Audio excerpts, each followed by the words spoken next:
Just 1 second here.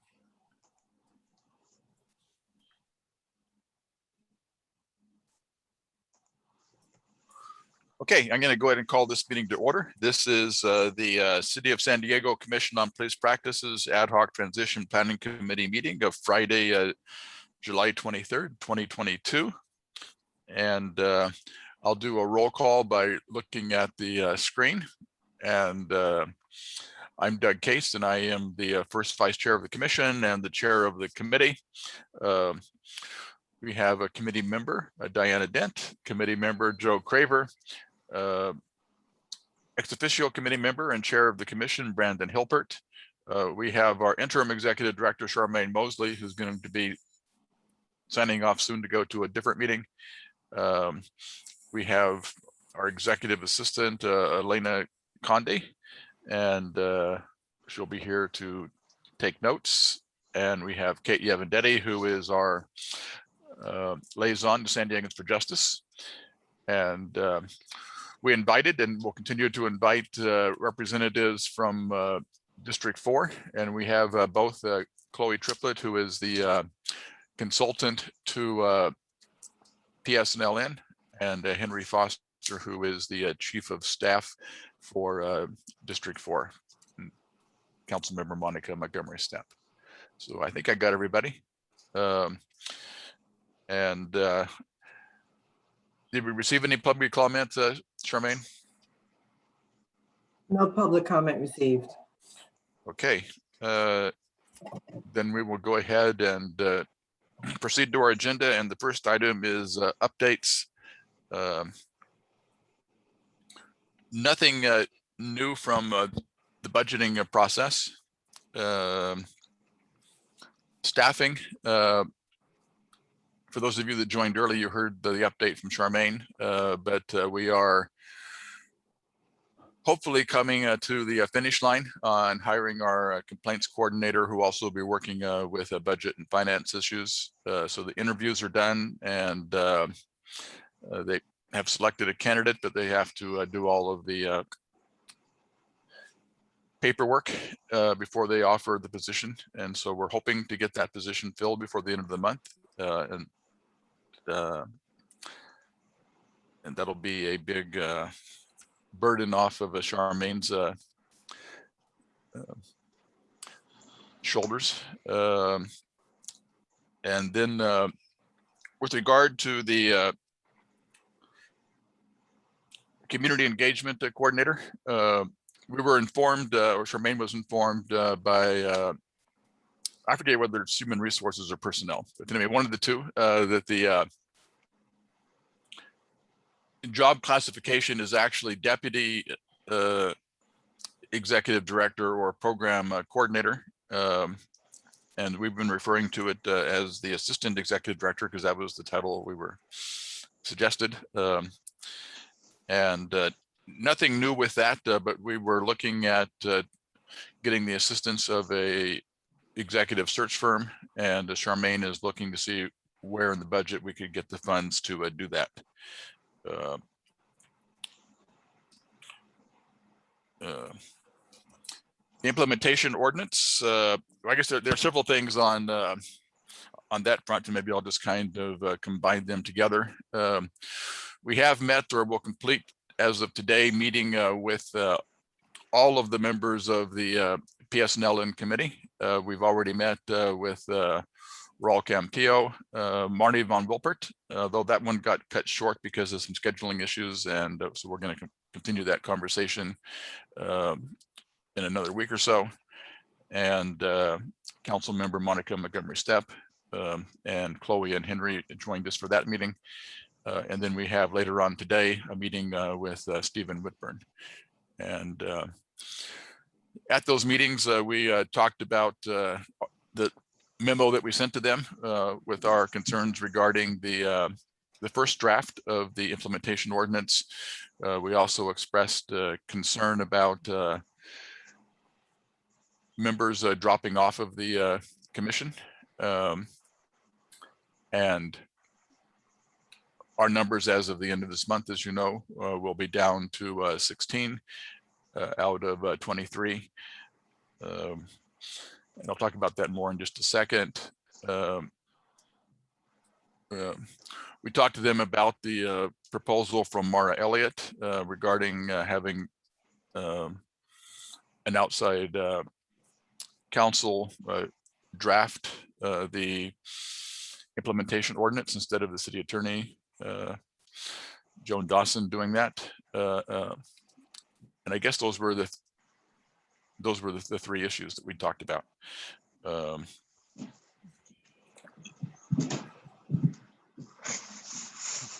With regard to the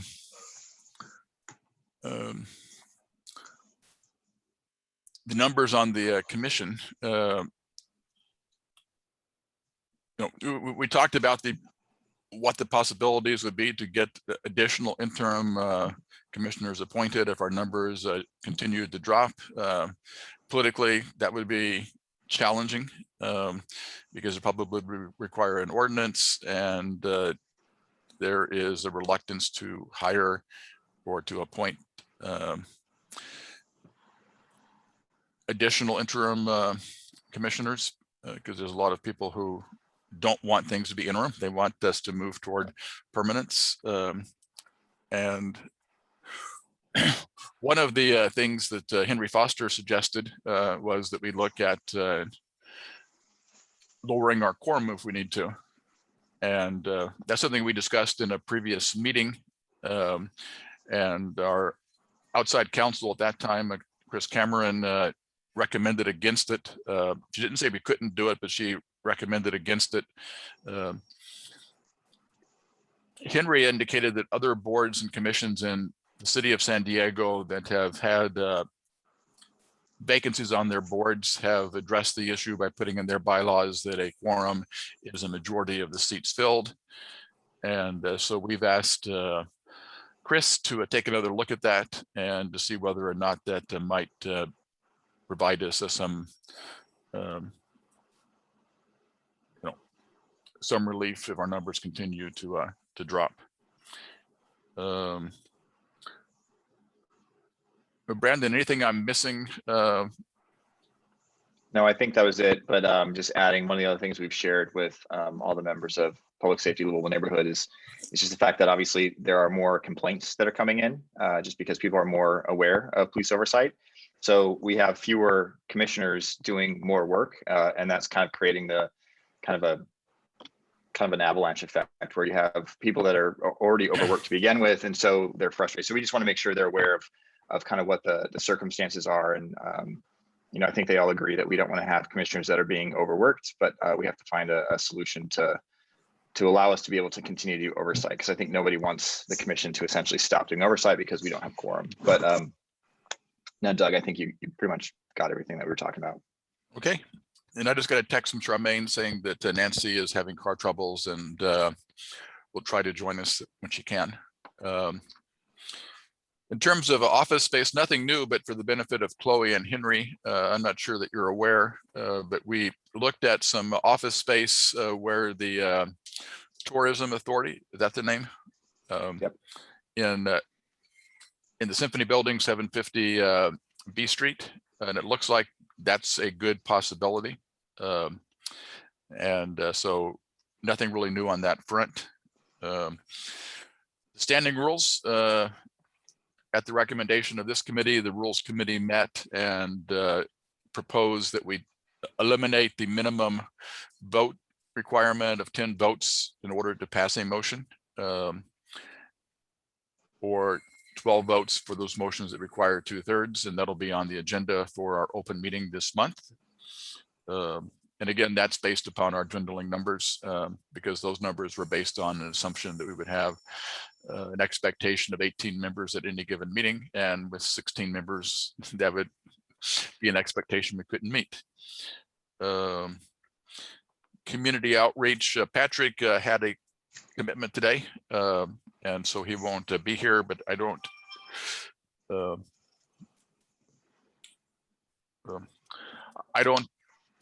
think that there's been anything new in that that area. Legal counsel contract, we had a meeting yesterday.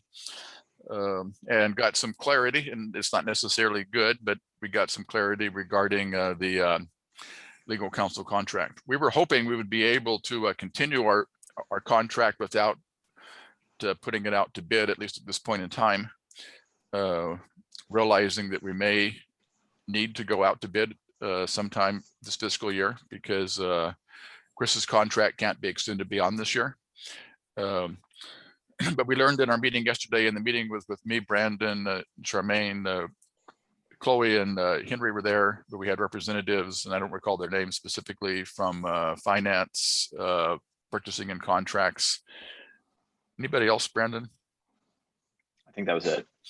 And I guess the key thing we learned is that if you're going to extend or amend a contract and the total amount is more than $25,000, it has to go out for a RFP. And that's based on a policy change that was made in 2018. So we're going to have to do that. We can extend the contract that we have with Chris, but only for an amount not to exceed $25,000. We also went over the $25,000 by $1,900 this past fiscal year, because of all of the additional work that has been required to get the commission up and running. And so that's going to require an action by the city council to approve that and to approve the extension of the contract. But we can continue to utilize those services while that process takes place.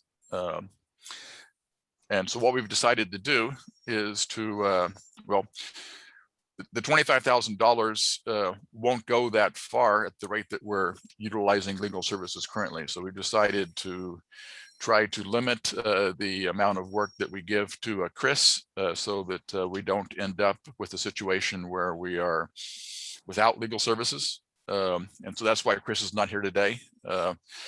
And so we are referring issues to her, such as the issue I just talked about. And she's also researching the issue of what our options are when the 1 year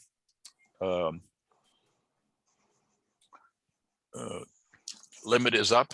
Can the commission still itself come up with a finding of sustained, and can we even investigate a case after the year? And so she's researching those issues. And she will continue to do that, that hopefully we will get the RFP process completed prior to her exhausting the amount of money that will be in her new contract. And so we will be going out to bid as soon as we can. We're going to be submitting the paperwork with a new scope of services, and we're going to be submitting that on Monday. If any of you want to help me and Brandon draft that, we're thinking of it being a fairly broad. The previous contract was fairly broad, and we think it's best to keep the new one fairly broad, to have maybe 4 or 5 bullet points of key areas that we want the new outside counsel to assist us with. Any volunteers? I just have a question, Doug. Is this anticipated just to be for 1 year until the new commission's in place, and the new commission can be responsible for picking their ongoing independent legal counsel? Yes, and hopefully it'll be just a year.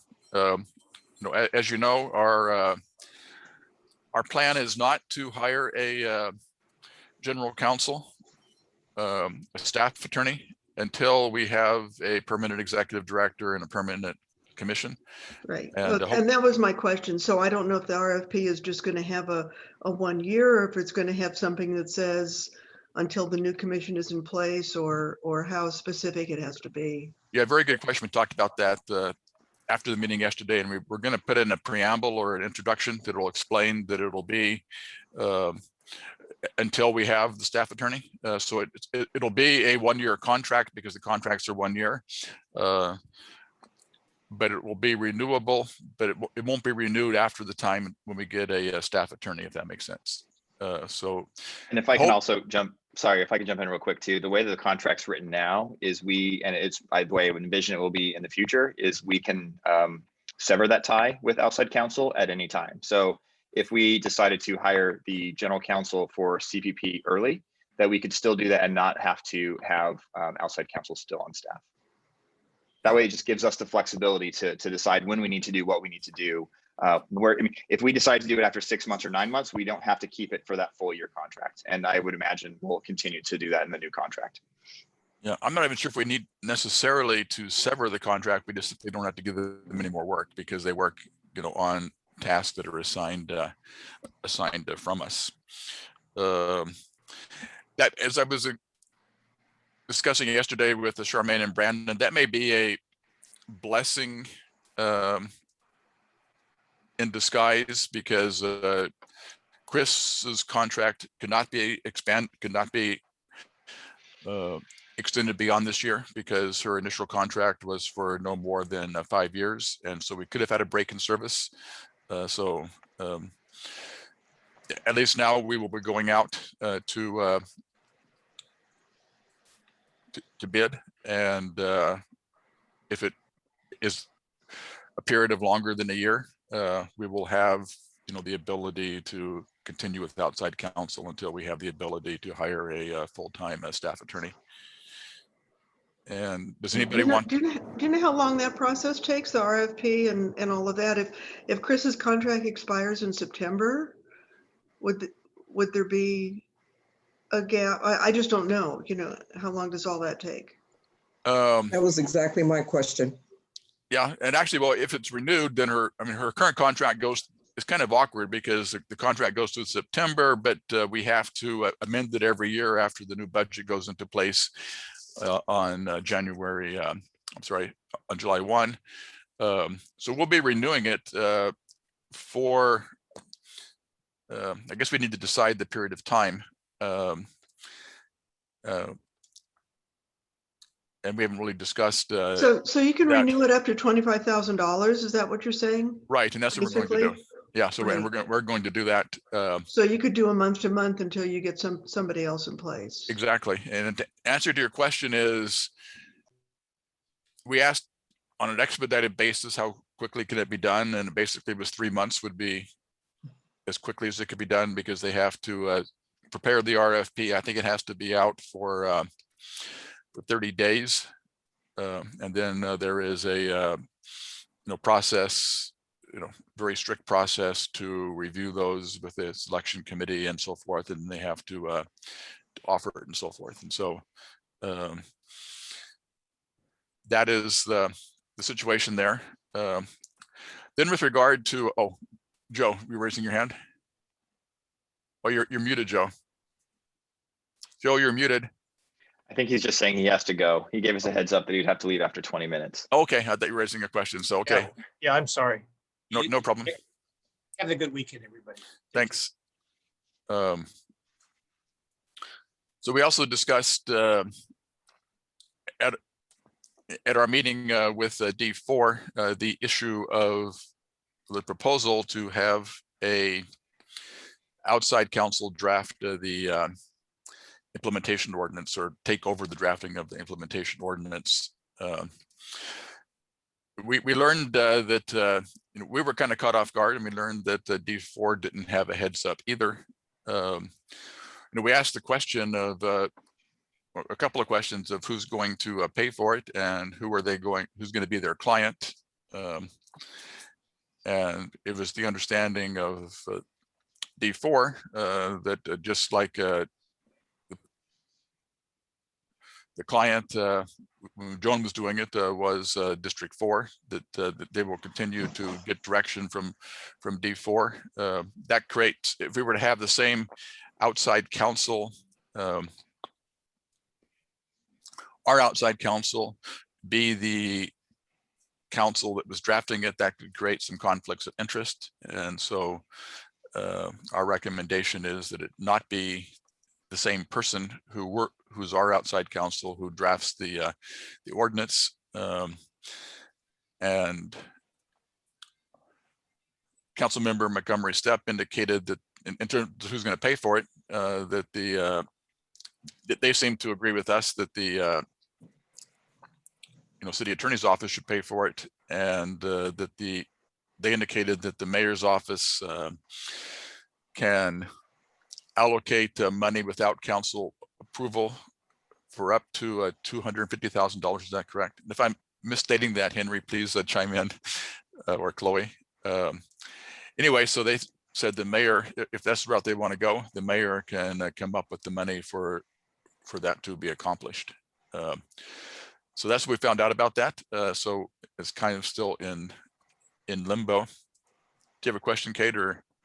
I've always have questions. I actually have an incidental question in connection with outside counsel and your meeting with D4, and that is, you talked about how the possibility of having an ordinance or something to get new interim commissioners in place, but was there any discussion of the possibility of having just a separate ordinance that would set in place the process for new commissioners, not interim, but basically so that, I mean, I'm sure D4 and the other people now understand the urgency, not only because of the quorum issue, which is manageable, but because of the workload issue.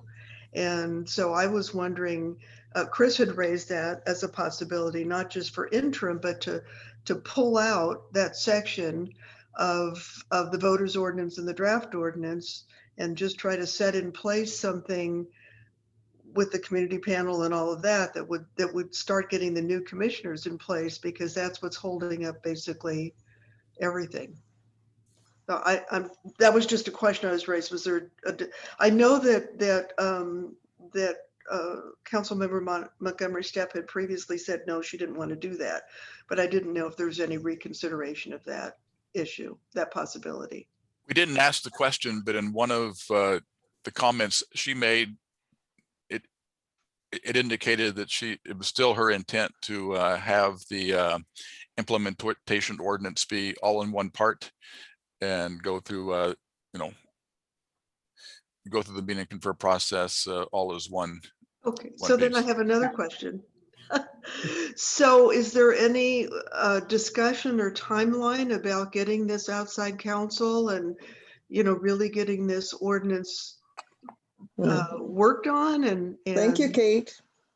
I think there's a little bit of a confusion, and I even hate to use the word contradiction here, because if we were to pull the ordinances out separately, all of this is still subject to meet and confer.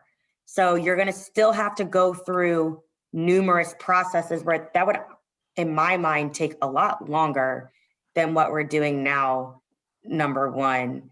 Number two, like Doug said, our office was not made aware that the city attorney's office was going to consider the outside counsel portion of this, but folks have to understand the city attorney is not fully punting this to outside counsel. Per the charter, they still have a major role in this drafting.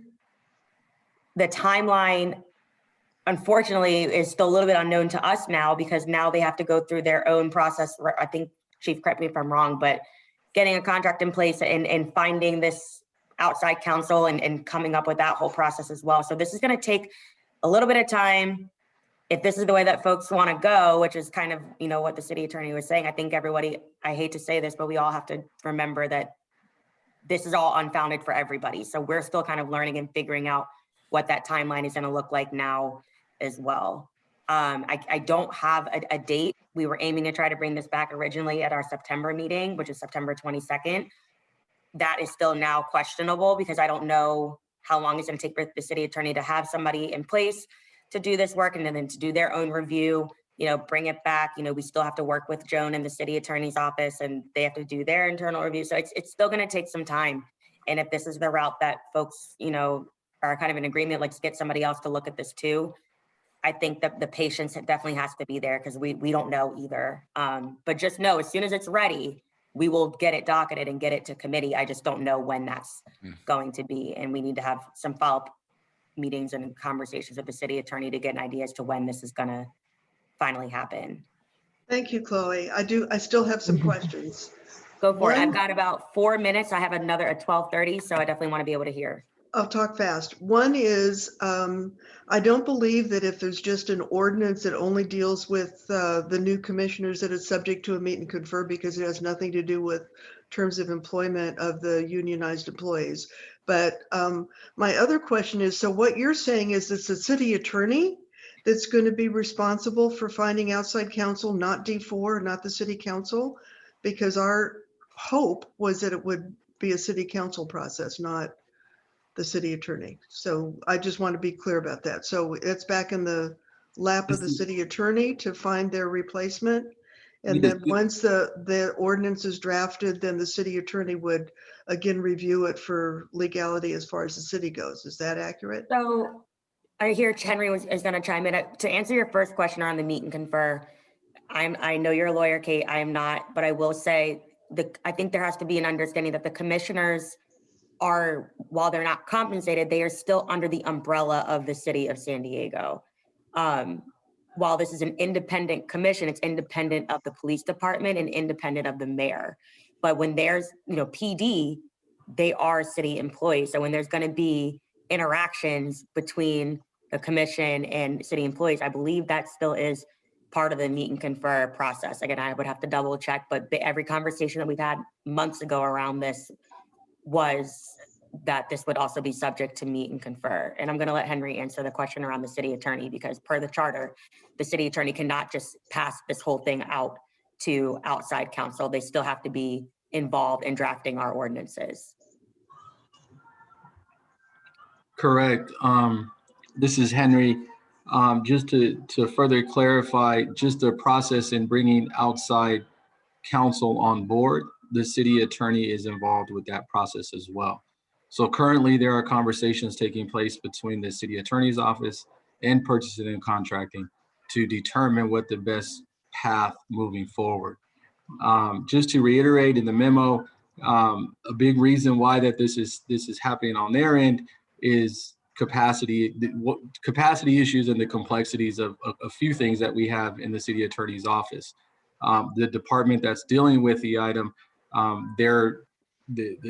in regards to staffing, they're having some staffing movements, which creates capacity issues, which they want to try and mitigate any interruption in service and to keep things moving forward because they understand the importance of the ordinance. So that's really the shift as to how we got to where we're at. In regards to the actual attorney, they are going through those conversations now internally to determine what that best course of action will be. So we are waiting to find out. So at some point we'll find out when there's, I don't know, an RFP or a job description. Or I guess I'm saying because I have a couple people who are actually interested in doing this. So we would like to know what the process is and where they apply and how that works. Understood. We'll definitely convey that to the city attorney's office as they are having their conversations. And then if I could just jump in on the meet and confer issue regarding selection of commissioners, our understanding is there is no meet and confer requirement specifically on that matter. I think there's other issues that it certainly applies to, but the idea is the POA does not get to select who a commissioner is or what the criteria for commissioners are. I think as a courtesy, I think we've all agreed to share that information with them, but it's more of an FYI informational thing. It's not really meet and confer. I think, and just to clarify, Brandon, I think that one, we have to, not necessarily, I want to say litigate items that are specifically subject to meet and confer, because we still operate within the process that the city has in place as they deal with meet and confer. And I think once things actually move to a certain position, that's where that I want to say where they litigate the terms and determine what is actually per se subject to meet and confer, but there's always a discussion with the represented organizations, at least since my time at the city and just the overall process. So right, if that clarifies. So you're absolutely right. If something is not subject to meet and confer, as conversations are being had during that process, that is conveyed to the parties as to what our position is as to what's not subject to meet and confer. But there is always that process and that conversation. So. And so, assuming that the process for the city attorney to acquire outside counsel is similar to the process for us to acquire outside counsel, you're probably talking about a similar time frame. And so it may push back by a couple of months beyond September, when we'll be able to bring it back. And the Councilmember Montgomery Stepp wanted to make sure that we understood that it may require coming back 2 or 3 times. They want to get it right before they send it out to meet and confer. Right, and so we've made that clear from the very beginning. Before June 24th, we've always said we will bring this back as many times as we have to. So the point of June 24th was, let's get something in front of us. Let's see what they've come up with and continue the conversation. So by no stretch of the matter is that the be all end all. I think I've got 3 more scheduled committee meetings for the year, but we can look into if calendar that the council allows an additional special, if it comes down to that, to be able to bring this back as many times as we see fit in order to make sure that we have this in a good spot. But the purpose of our February 10th meeting, which was to direct the city attorney's office to start drafting, we made it clear there. We bring it back a few times if we need to. We did that before we put this on the ballot for Measure B. I'm pretty sure that came back to PSNLN at least twice before we sent it over to council for authorization to meet and confer. So we will see how long it takes once we get a timeline or get an idea as to how long it's going to take for this outside counsel deal to be figured out. We will be in touch, and we will see how long it'll take for them to get another draft or something in front of us, or their review, and go from there. But right now things are just kind of in that unknown for me in terms of committee dates and when I think this will be able to come back. But as soon as we know more information, then we will absolutely be in touch. If I can just jump in again, real.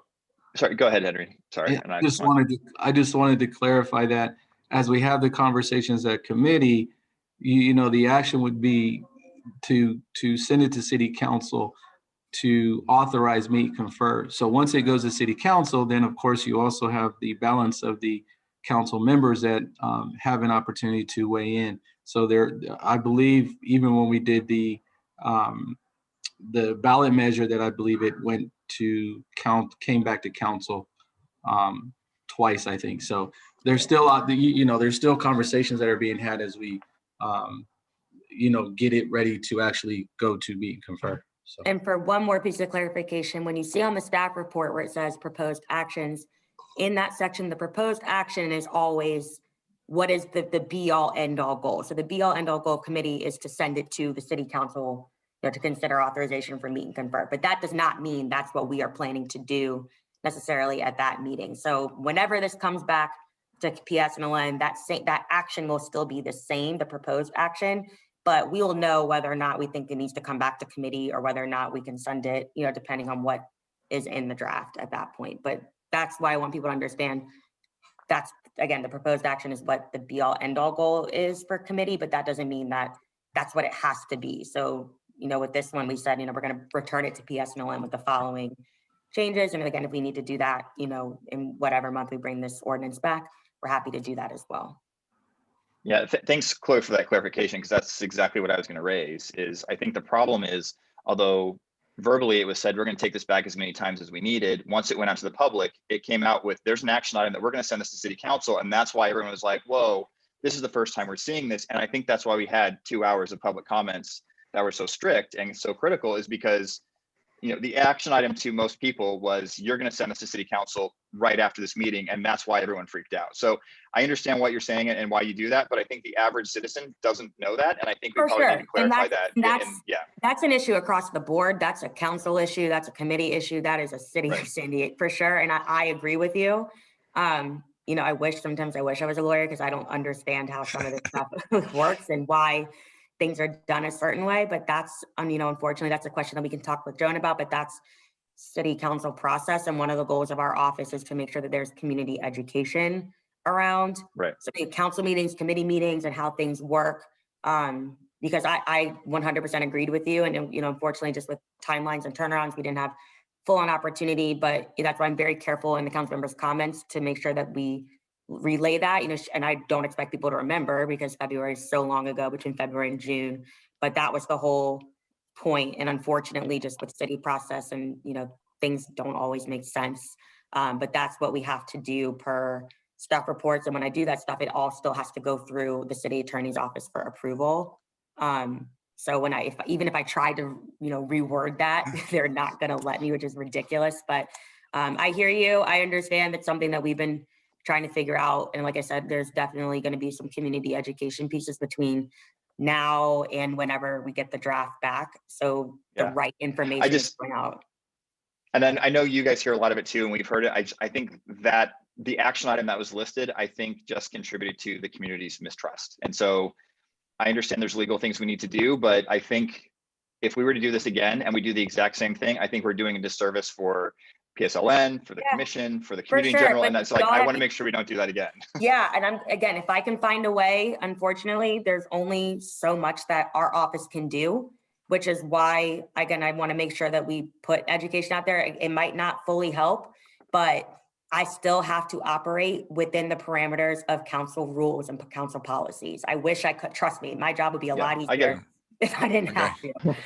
So we will circle back when we know more timelines. We'll be able to, coordinate a little bit better. But again, I have to operate within those rules, or else it's probably going to be deemed like invalid, illegal, whatever you want to call it. So I definitely hear you. But this is one of those bigger conversations around bureaucracy and red tape and just the confusion that comes out of City Hall and the lack of public trust there. We're on your side. We get it. I just have to be able to put things out in a way that we can actually just have it on the docket. Can I make a follow-up? I know, Chloe, that you have to leave, but I don't know if Henry's staying, but I just have two things. I do want to echo what Brandon is saying, and obviously as part of Women Occupy, we're the ones who called that press conference because that's what we saw and that's what the community understood.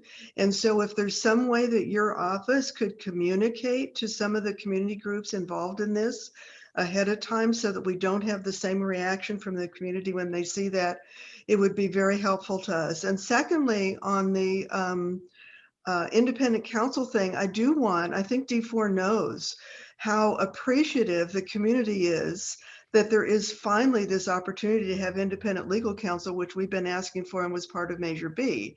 And, we're dismayed at the delay that was caused by having the city attorney's office for so long, and then having this draft that was incomplete, incompetent, and needs to be completely revised. But we are hopeful that the new independent legal counsel will be able to just jump on it and really get us something in line with the voters ordinance. So I just want your district to know and your council member to know that the community certainly supports this. We will have to explain to our people that it is probably going to create a little additional delay. And we will also explain this thing about the proposed action comments. So I just want you all to know that, okay? Just if I can, and the city attorney is not here, but I just want to convey and kind of follow up on your comments, Kate, and the comments that you're making on the incompetence, things of that nature, I don't think are accurate. I don't think are fair. We are more than willing to sit down with you one-on-one and walk through the items in the ordinance, and we absolutely do not have a problem doing that. But I just have to I just want to state that because I don't think they're fair comments. And again, just to reiterate what Chloe said, we understand the concerns of the community. That's why we drafted our motion in the manner that we did. And we are asking for some things to be revised and some relook at some areas. So just want to state that, but more than happy to sit down with you, Kate, and schedule something, and we can go through things in more detail and go from there. Yeah, Oh, that's okay. We stuck by the voters ordinance, so you know, you can go Okay. through that. That's a place to start. Okay. Okay, so if we can Yeah, maybe but get I back to, I do need to run, but I think it's very important, especially Kate, for you to bring back to women occupying in groups.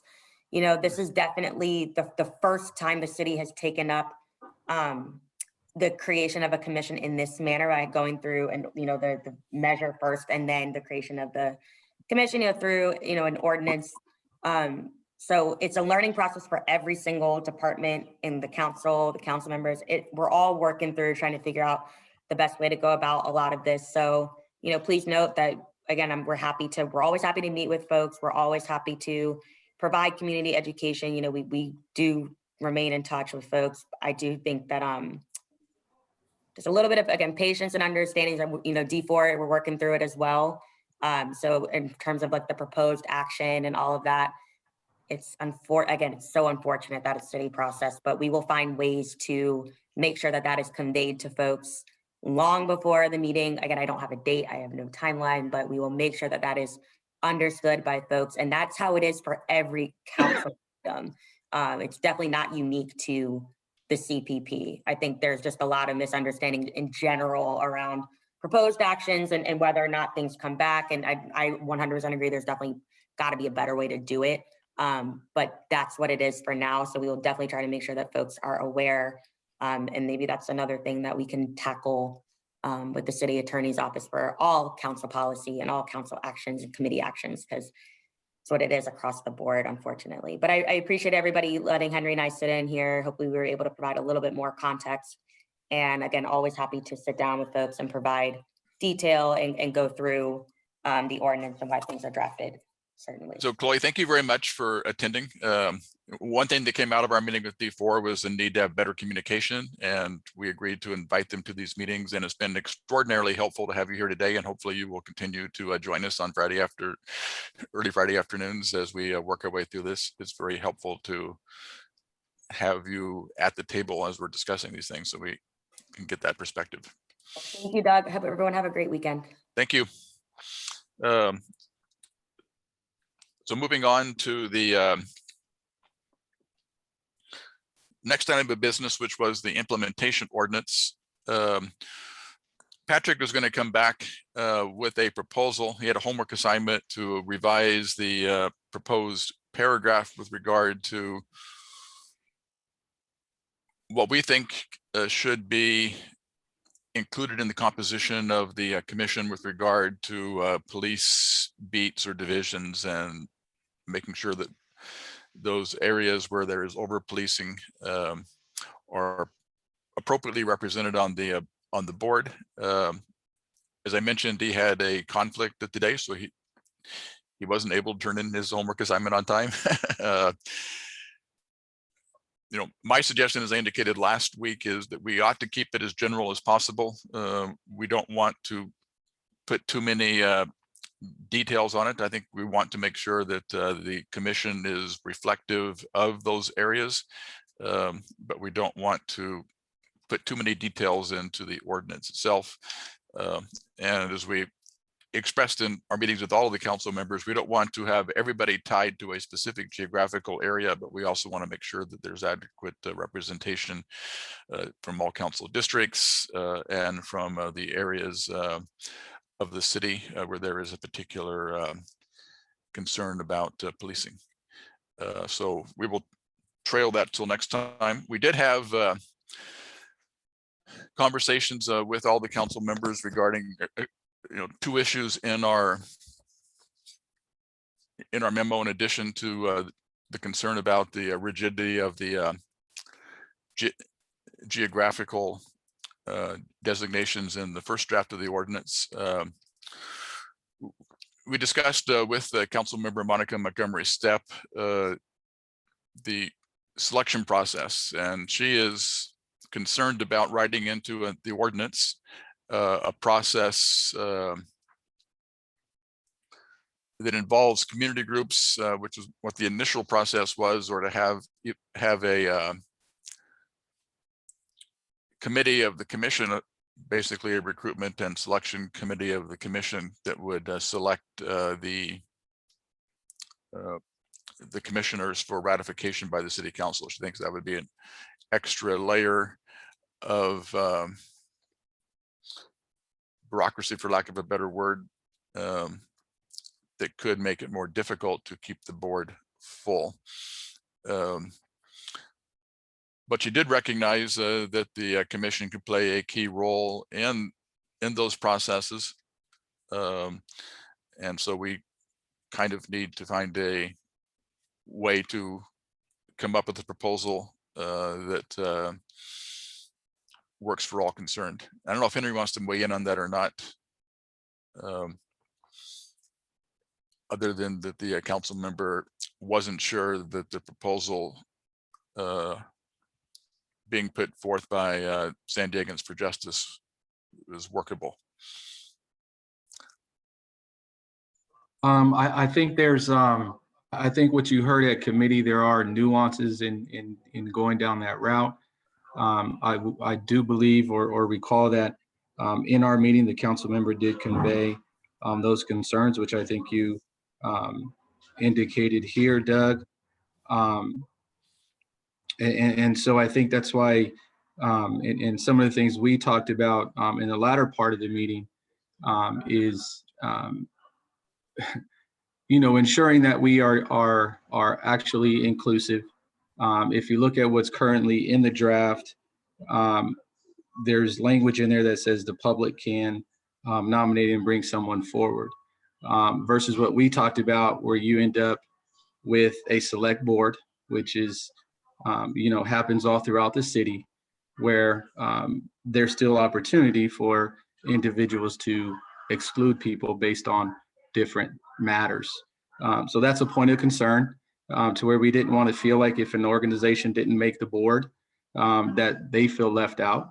And also just because of the nature of the boards and how we do things, we often see and what you guys are experiencing with the unscheduled vacancies and how everything functions and how you are constantly working and operating to maintain adequate numbers. So we wanted to make sure, one, we were in a position to not add layers of bureaucracy, to try and maintain efficiency, and to try and make sure that everyone had an opportunity to bring someone forward that they wanted to bring forward. And I don't understand this counter proposal, Henry. Are you basically saying you want to go back to what's already in the draft ordinance and leave out the community panel? Is that what I'm hearing? No, I'm saying that what was in the ordinance, what was in the draft ordinance was an alternative to ensure that everyone had the opportunity to bring someone forward. And it wasn't just reliant upon a select group or a select number of people or organizations. Oh, well, then I think, do people mind? I think maybe there was a bit of a misunderstanding about the community panel. It's not that the community panel would propose people. The community panel would be responsible for vetting and interviewing and that sort of thing, but anybody can bring people forward. People can self-nominate, the police department can nominate, can bring people forward. Anybody can do that. The panel was basically an interview panel, just that would be in conjunction with the CPP's interview panel. So it's not, it's really the same layer. It's just a different group, a more diverse group who's going to be involved in the vetting and interviewing and moving forward to the city council for appointment. Mm-hmm. Is that, am I right, folks? I mean, I think that's what the CPP was looking at, and I think that's what the voters ordinance was trying to say. Well, I think we can I'm hoping that we can come up with a solution that meets both needs. And so, and I might mention, and I mentioned this in the meeting with D4, the charter amendment and the implementation ordinance for the CRB did not give specific authority to the CRB to have a recruitment and interviewing and selection process.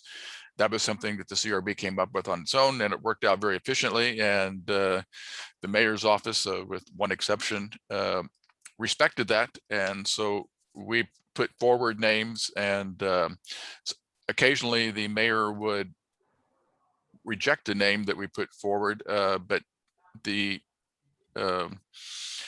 council members and even the mayor's office, and people approach them, they ask them to approach the CRB and to go through our orientation process, our interview process, and our selection process. And so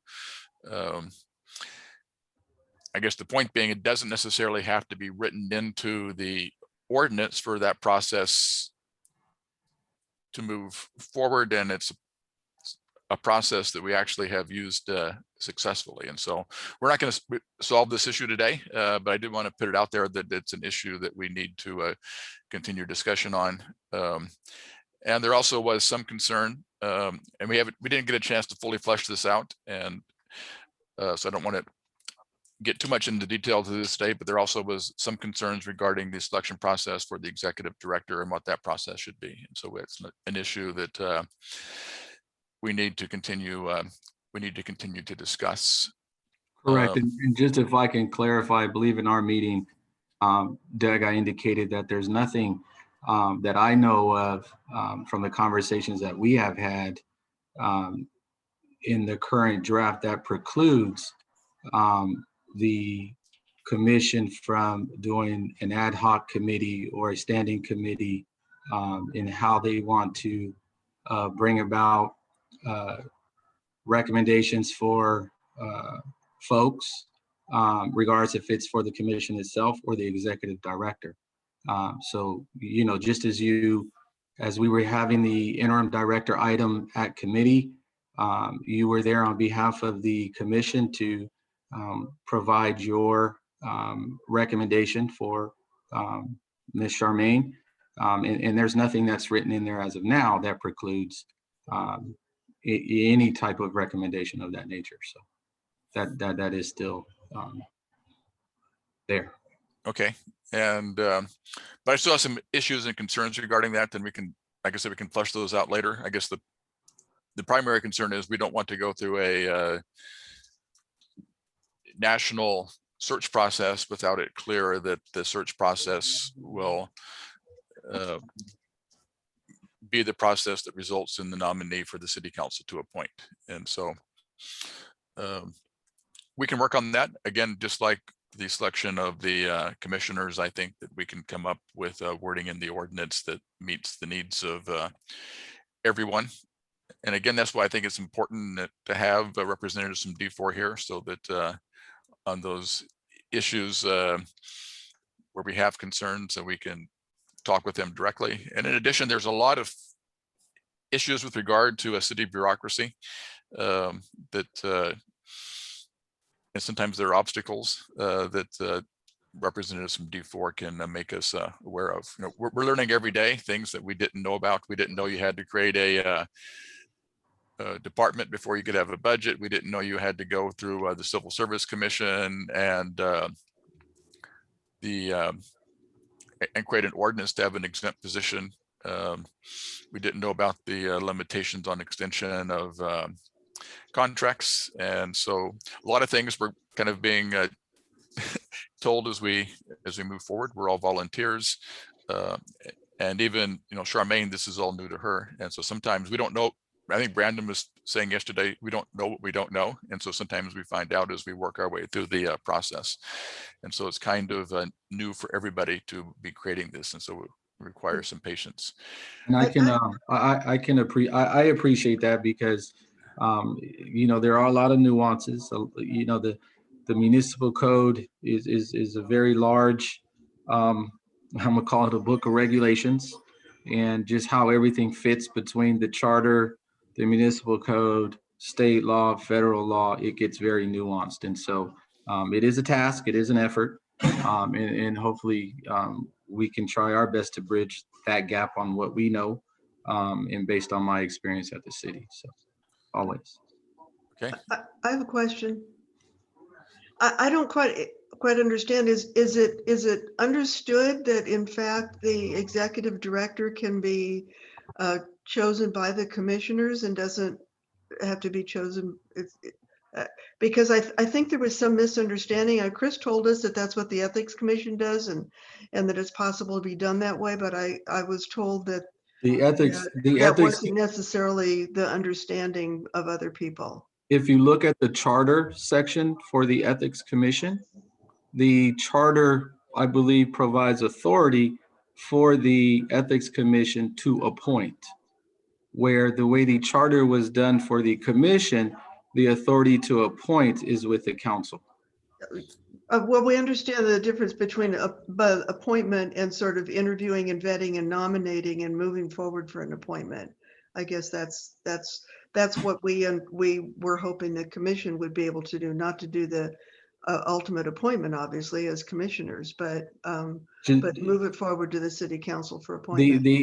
The issue that you run into is delegation of authority. Mm-hmm. And so if you simply say, here's who we want to appoint, and if you come in and say, here's who we want you to appoint, and you take this person and you don't take action and you don't do X, Y, and Z, basically you become a rubber stamp and you're basically trying to go around the authority of the council. So as long as we maintain delegation, as long as we maintain the authorities as presented, that's not an issue. But again, in regards to any vetting or anything that you guys want to do, you guys have that ability, at least the way things are currently written, to bring forth any recommendation or support for any nominating person that's being presented, whether it's a commissioner or the executive director. And that's why I think that we can do it in a way that meets the requirements of the charter, but provides for the commission's ability to do a vetting and selection process. We just need to work out the details. It is 12:59, and we try to keep these meetings to 1 hour. We didn't get a chance to talk about our investigation processes again, but I guess the good news with the delay in the implementation process is it gives us a little bit more time to make our recommendations, so we're not time constrained. So I will just move those items, roll them over to a next week's meeting, and hopefully Patrick will also come back with a proposal regarding the composition of the commission with regard to areas of over policing, for lack of a better word. So we will consider those two items next week. Are there any other items we need to discuss today?